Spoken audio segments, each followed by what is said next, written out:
Welcome to It's Personal, the video blog of Aurora Hills Church. I'm Pastor Charlie, and today we're in wine country of Colorado, Palisade, and we're doing a series on the vine and the branches. There are two big pictures of our relationship with God in the Bible.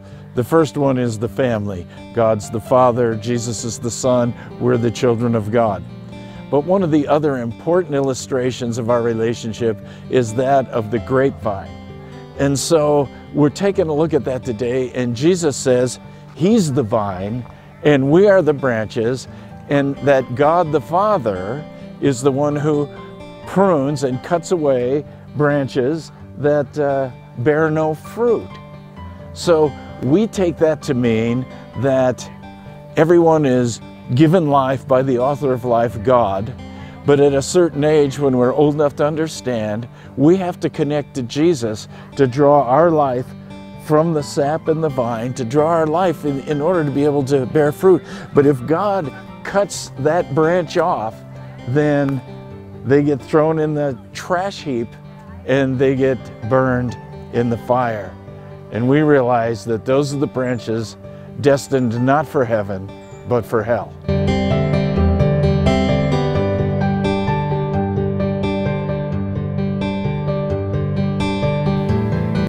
So one of the big lessons of I am the vine, you are the branches, as Jesus teaches it, is that each branch of the vine that's connected to Christ should bear fruit.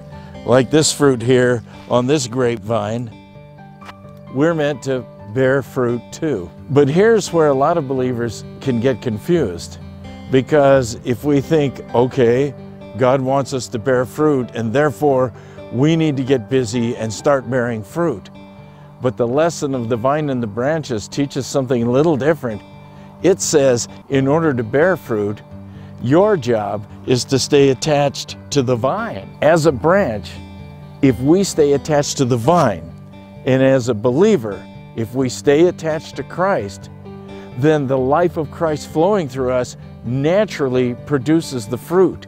So our emphasis is on staying attached to Christ, not just trying to always do something for Him.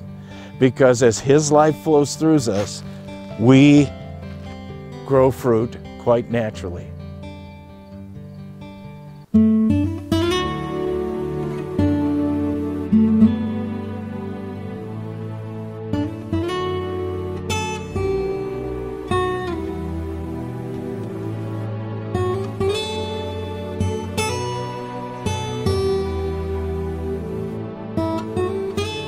So when we talk about fruit, when we talk about producing fruit, there are two different ideas that the Bible suggests to us as being fruit. Some of that fruit are the works that God will do through us in this life.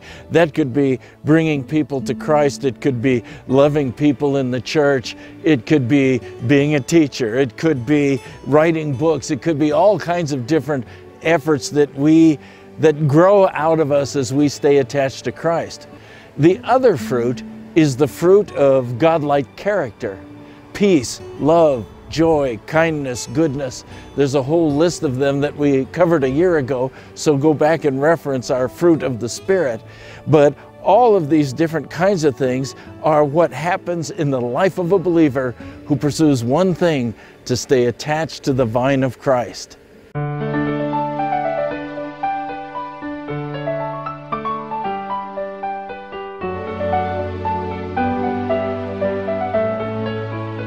So one more point I'd like to make about the parable of the vine and the branches is that the fruit that's grown belongs to the owner of the vineyard, God.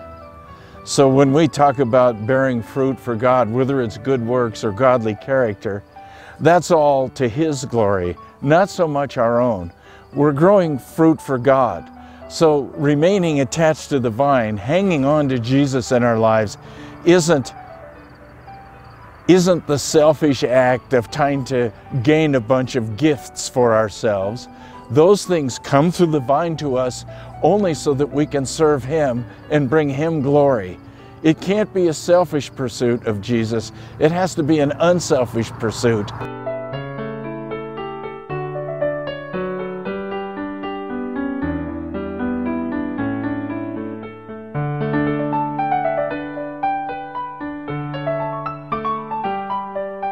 And then as we stay attached to Him, we bear fruit. Now this fruit, yeah, this is ours and it's for our enjoyment. But I think maybe the greatest enjoyment in life is seeing God move through us to make the world better and to win the lost.